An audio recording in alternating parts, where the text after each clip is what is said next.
Kitchenroom Productions. Who do we got in the place, man? Once again, the legendary T-Money, man. What up, what up, what up, what up?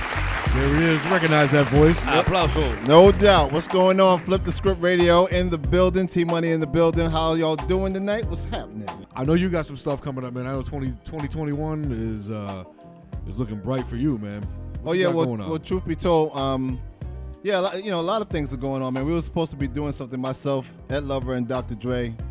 We're actually going to be doing a lot of things in 2021, man. We're going to be doing a television show. Oh shit! For real? Coming up this year. And it has a lot of the elements that YO MTV Raps used to have. Okay. But right now the show is structured to be a show that's going to cover everything related to popular culture. Interesting. We're going to be doing interviews from people that are in politics, to athletes, to recording artists, to everyone in general. We're going to have live performances, and it's going to be a big deal, man. We're going to we're going to use some of the elements that we used during the YO MTV Raps days, and then we're going to actually spin it to where it relates to the younger demographic, along with our demo, pretty much. Right, you know what I mean? And this is going to be aired TV or well, right now I can't get into where it's going to be. All right. Because we got that non-disclosure agreement in effect. But I can't say where it's going to be or the title of the show. But it's definitely going to be myself, Ed, Dre. We're going to be hosting it. It's good to hear you mention Dre, because the things I've seen in the media recently don't point to him looking too great. Well, no, and if he's getting into a venture like that, then that looks like he has positive. Let me tell you something. Yeah, everybody in life, and I don't want to get too philosophical here, but everybody in life, we like philosophizing. Everybody in life goes through tough times. You know what I mean? Absolutely. And Dre wasn't above that. But if you talk to Dre today, man, you would never even think that he had an issue or anything. He's always been positive and in good spirits. You can see that, though. You know even when he was going through it, you could see that he was in good spirits. So I applaud him for that. Can we give Dr. Dre an applause? Yeah, clap it up, man. Applause. I applaud Dr. Dre for that, because a lot of people would say, well, why me? Why this? Why that? But Dre, Dre kept it moving, man, and now we're about to do great things together. I felt that it was necessary for us to get together, because unlike before, when we were doing YO MTV Raps, this is something new. This is a totally new venture, and I'm very excited about it. Now, is this something that the three of you came together and proposed it, or did people come to you with this idea? Like, listen, why don't you guys, a little bit of both? Yes, maybe? Yes and no. Yes Okay. and no. It was a little bit of both, because we're definitely on the creative side and the creative end of what we're dealing with, and on the ownership end also what we're dealing with. That's good. That's important. So and unlike YO MTV Raps, where we actually, we had a lot of power. To take it back to Yo real quick, I don't want to talk too much about it, but talk about it. We love that shit. But we when we did YO MTV Raps, and I wanted to convey this to your audience, that I know a lot of people know that we did that show. It was on MTV. They know the principal portions and principal parts of what YO MTV Raps did. But keep this in mind. YO MTV Raps was so very, very important to hip-hop culture, not just because we played videos, not just because we were hands-on and programming the videos, because of what the show itself did to the culture. Actually, of course, it generated interest worldwide for the culture. It generated the same amount of interest that it did money as well. It created billionaires in the business. I think a lot of people look at it, because people kind of didn't come up at that. Like, people that are a little younger, they kind of look back and they kind of just look at it like, oh yeah, it was a hip hop show.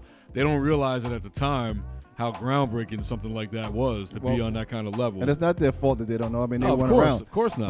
But people like myself and you guys, because you guys, to be honest with you, every time I come here, I come here so often, just so everybody know. I come here so often because I love the vibe here. I love the music. Oh, we appreciate it, man. Okay, I love the fact that you're giving new artists and artists that would never have a platform to play their music. You play their music, and you talk real.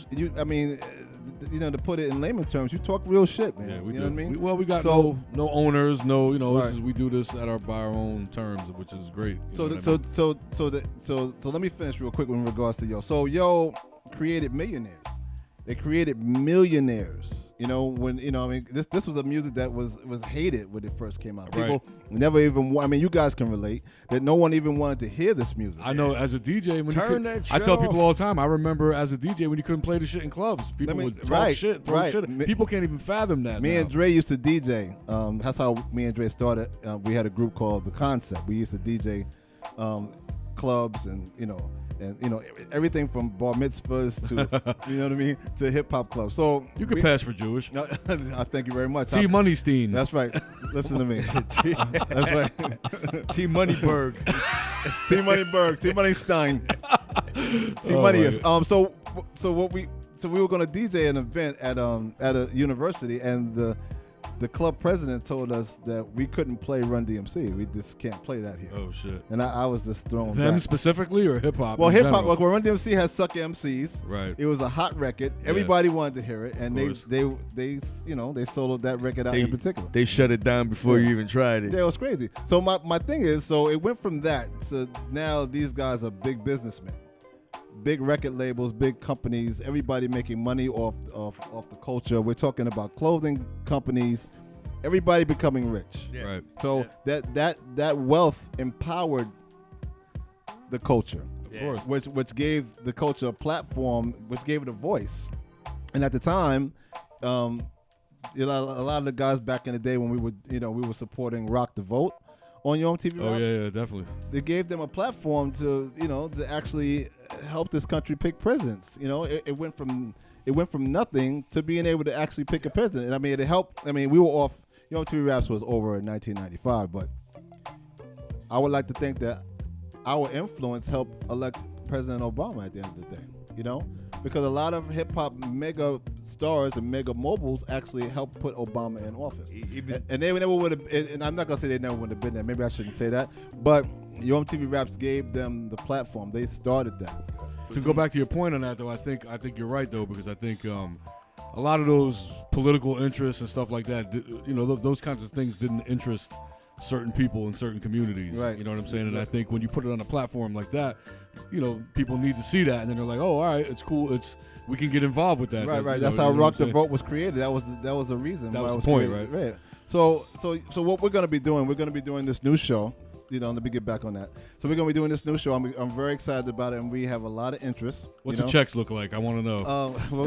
Next time I come, I'll discuss that with you. Okay. So what we also have on deck, we're going to be doing a docu-series. Oh shit! Right. The docu-series is entitled "Just Say Yo." We don't have a network for that either, but we're going to have a network because it's being currently shopped in Hollywood as I speak. Oh wow! Okay. And we're going to be doing a series of films. Don't forget the little radio show in Newark. You know what I'm saying? I'm always here, man. Don't go there. You ain't talking to me. Don't forget us, man. Because I keep it official, and if anybody can tell you anything about me, I'm 100%. I don't we play. know that. I'm a terrible actor, but I work for whiskey. So no doubt. Okay, well I got you covered. Don't you worry about it. Okay. But so we have a lot of projects in the works, and I'm very excited for our comeback because everything now is so retro. Everybody's excited about seeing things that people and part of stuff that happened back in the day. You know what I think, man? What I feel like it's time now, and we talk about this on the show, even with what we're doing here. There's a lot of people that you get younger people that try to do what they think was done back in the day, and it kind of comes off like contrived.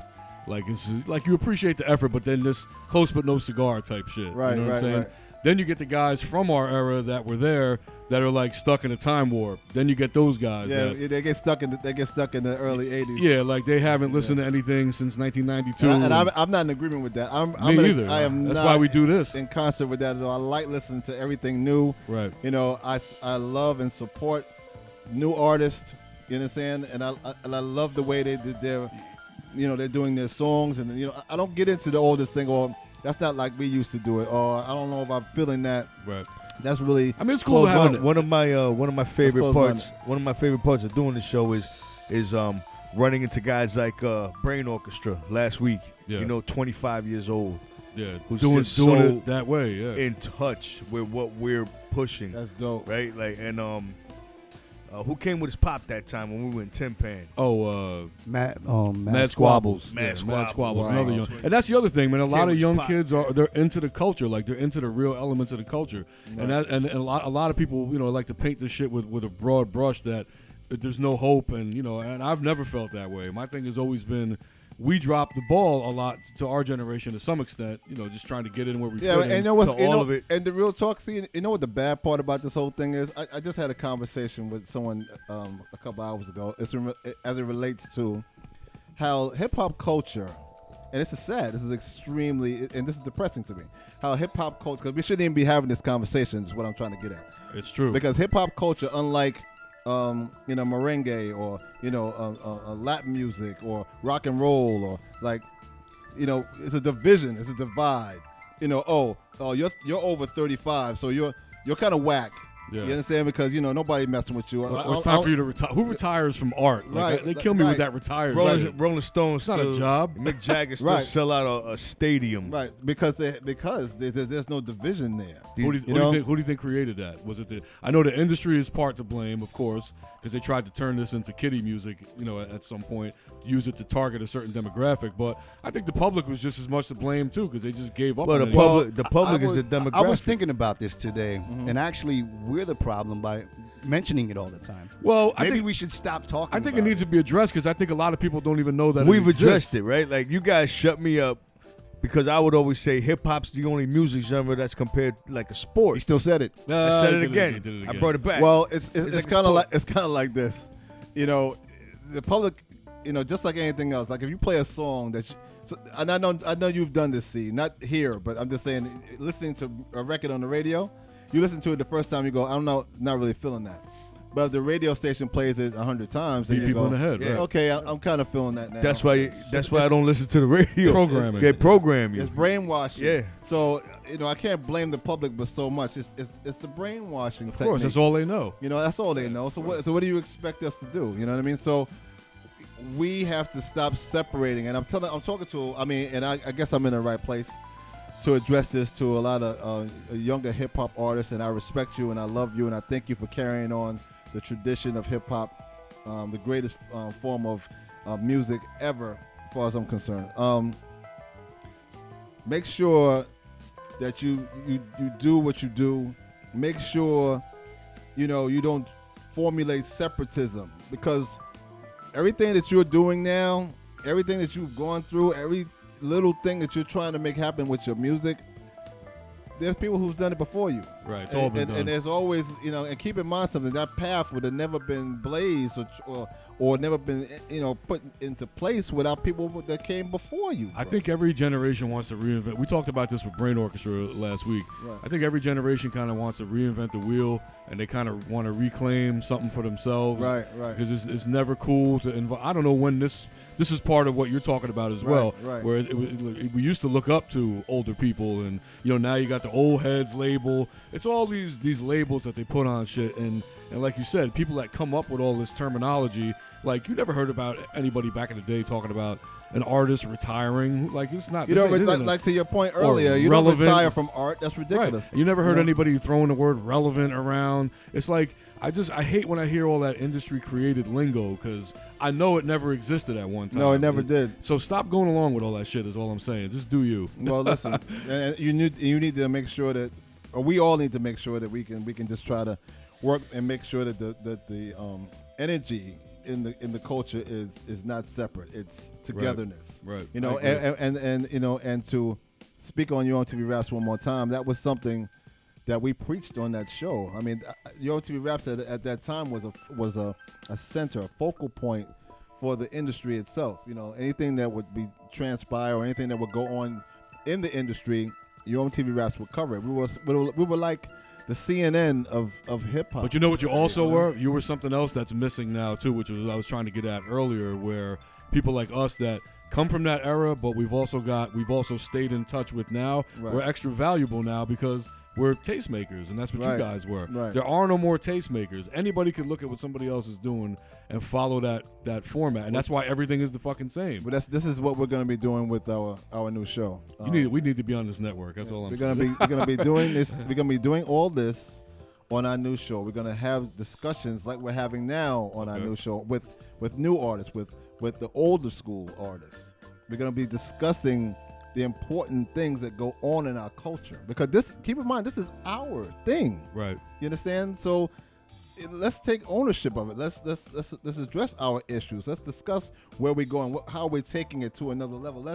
Let's be more involved. Everybody can be involved. I mean, 'cause you live on this, you grew up to this. But so what I hate the most is how this and this not just hip hop music or the hip hop culture as a whole. It's about this country. People in this country discard people of certain ages. Oh, of course. You know, you get to a certain age, you're kind of discarded. You're kind of treated like, okay, you've run your course. Just go in the corner and die someplace. You're gonna make me spit a conspiracy right now. No, but this is what it is, and this kind of energy, you know, is prevalent in hip hop overall, and it's prevalent with people who, I mean, right now, if you're 50 years old, and there's so many hip hop artists. I mean, keep it 100. There's a lot of artists who are 50 years old that are still viable. Yeah, they still generate income. You know, but you would never know that because there are no platforms, unlike you guys here, to play their music. Yeah, and there's a lot of young people like we touched on a little bit before that are making music that contains the elements and you know they love this hip hop shit. They can relate, and they're doing it too.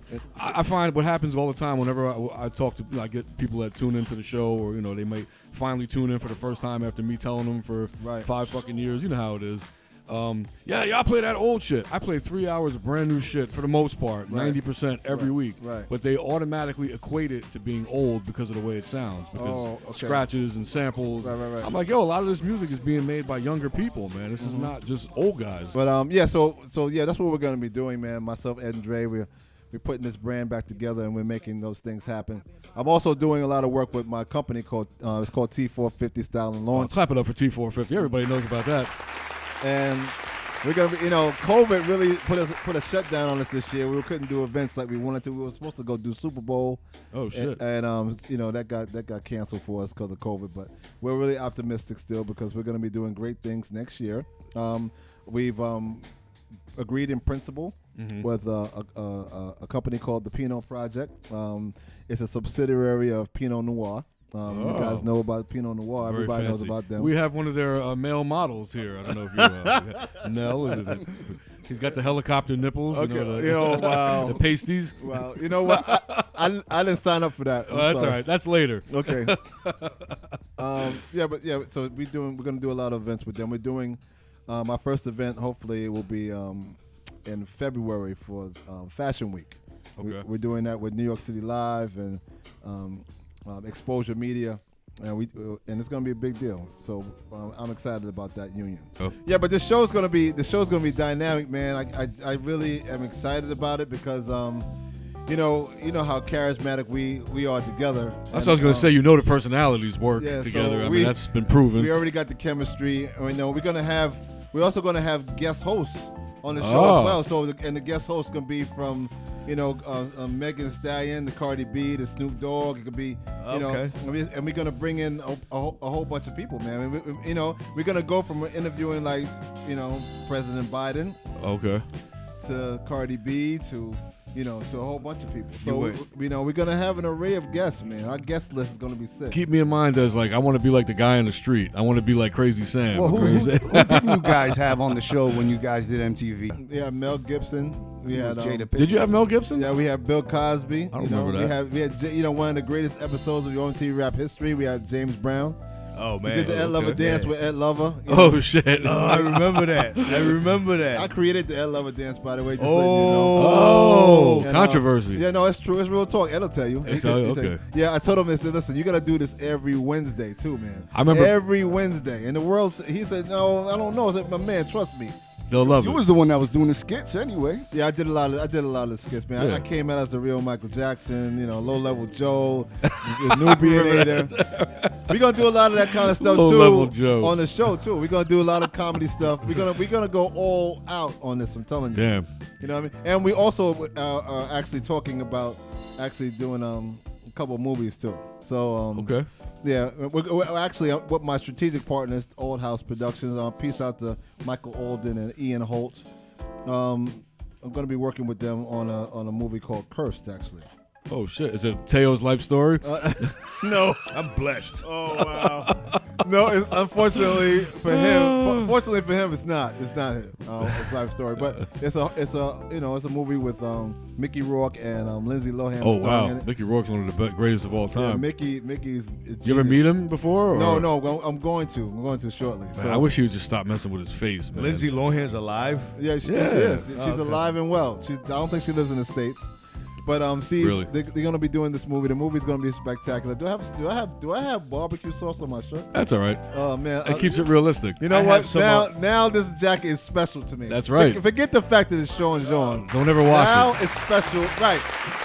I know I have barbecue I'm sauce. gonna get a post-it and put it right here and say, "Flip the Script Radio," right here. That's like me. I haven't washed my face since that time I kissed Tom Jones. Oh wow! You know what? That's pause. That's not a beard. It was on the cheek. That's Okay, all right. It's not a beard. It's bacteria. I'm very scared for you. So Greg, can we talk after the show? Oh, But yeah, man. but I'm really excited about all the things that we're gonna be doing. That's next great, year. man. It's great to hear. I'm we looking we forward to actually it. we actually did something a couple of months ago called Just Say Vote. Myself, Ed, and Dre actually put together this along with the help of Michael Alden, which was actually his idea, and Ian Holt. We put together this website for people during the time that everybody was voting for presidency. And the purpose of the website was to actually have people log on to the site that had trepidations. Always had trepidations about the voting process. All the questions you may have had about May have voting. never done it before. Right, maybe, they've never right. done it before. Where do I register? Who's my congressman? X, Y, and Z. So we actually put that together, and then we did interviews with several people that are sports stars or related to sports stars. We did interviews with Kim Hampton of the Liberty, Jalen Samuels of the Pittsburgh Steelers, who happens to be my cousin. Shameless plug. There you go. It's family. You got to plug family. Pause. Colette B. Smith, the first black female football coach in NFL history. Colette, peace out to you.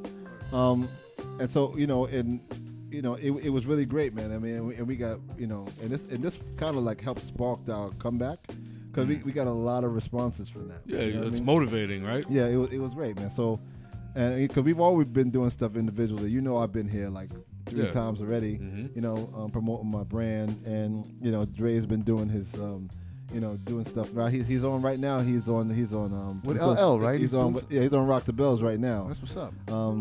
Doing his he's doing his spot on We got to get Dre to diabetes come through, man. and It'd be great and for better health and everything. It's great. And Ed's always Ed. He goes he does hosting and he does radio. He's been doing radio for years. Forever. Come on, Yeah. son. Yeah, Come on, and son. and he has a very successful podcast He does. called yeah. Come On Son. Come on, son. Yeah. So we've been doing things individually, but It's now time. we're going to be doing something collectively, and I can't wait. And so I hope you guys, stay tuned. I'll let you know what's going on Definitely.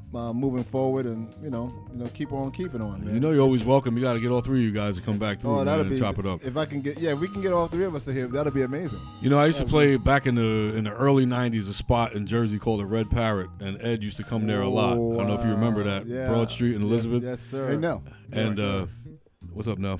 Yes, sir. Sorry, go ahead. And Ed came through one time. He was there, and he actually got on the tables for a minute. Yeah, Ed Yeah, used he's to decent. DJ. Yeah, he wasn't bad. He He used to surprised me. DJ, man, He was going through my crates, back then it was vinyl, and he was surprised because I had like Bob James records in there and shit. He was like, "Oh, all right." Oh, So okay. he knew his joints. So Yeah. Ed Definitely. used to DJ, man. Back in the day, we talked about that. Mhm.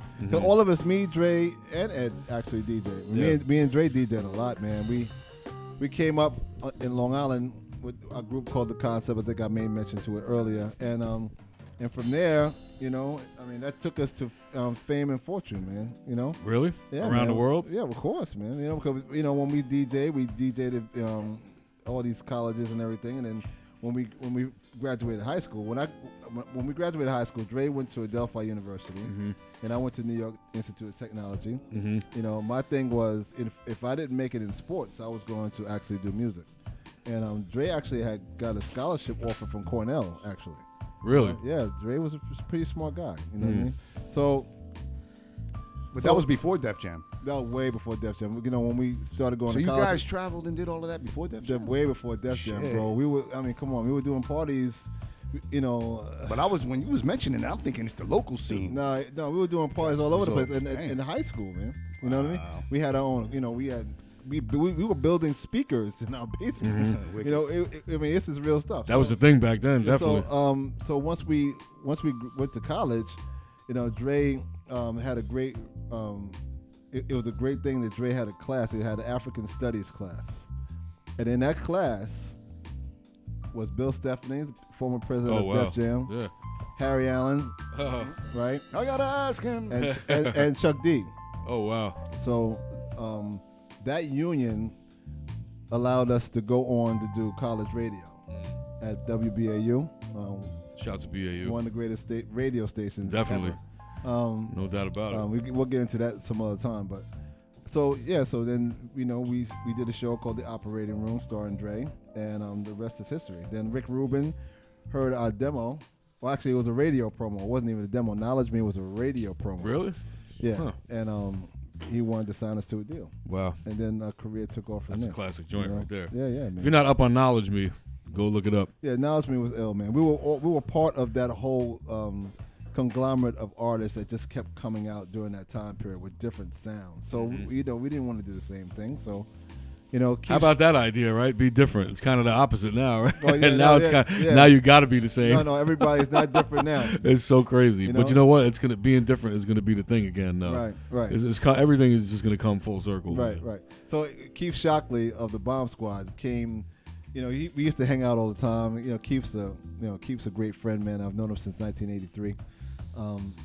And he used to walk around going like, "Yo, what's up, yo? What's happening, yo?" I'm like, "Why are you talking like that?" You know what I mean? Remember when that was for a while, man? That was everywhere, especially with chicks. And I was like, "Keith, what's up with you?" So I took that.